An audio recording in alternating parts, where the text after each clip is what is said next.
On se retrouve dans cette vidéo pour voir la question à quoi correspond le découpage journalier et horaire, dont les bonnes réponses étaient les heures jours de présence du salarié telles qu'elles sont inscrites dans son contrat de travail et les heures jours d'activité du salarié dans une journée.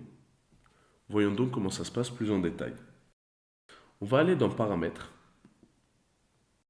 et en descendant dans le calendrier, on va avoir ces deux menus.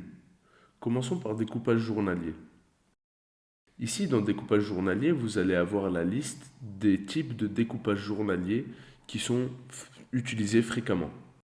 Ici, par exemple, si on prend temps plein 35 heures, début 8 heures, on va rentrer à l'intérieur pour voir ça plus en détail, on voit donc que le salarié qui va être affecté à ce découpage journalier travaillera de 8 heures à midi et de 13 heures à 16 heures.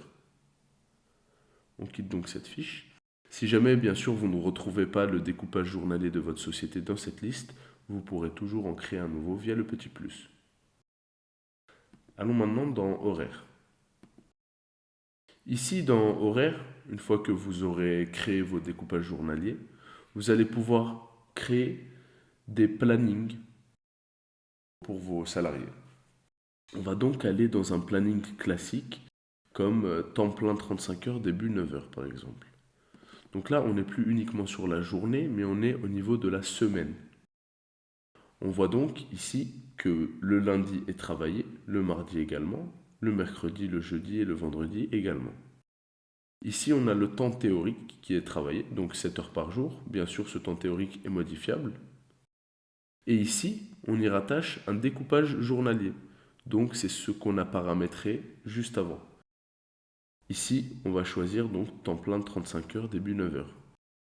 Une fois qu'on choisit cela, on voit les horaires qui sont automatiquement renseignés ici. Faisons un exemple. On va dire que par exemple le samedi, ce salarié va travailler selon le temps plein 35 heures, début 9 heures. On clique donc dessus et les horaires sont remis automatiquement. On va annuler parce qu'on ne veut pas que notre salarié ici travaille le samedi également.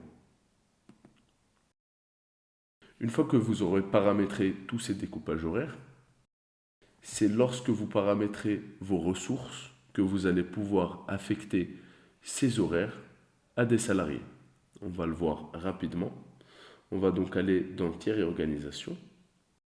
Ici, c'est là où on avait les salariés tout à l'heure, mais pour paramétrer les ressources, ça va être dans Paramètres.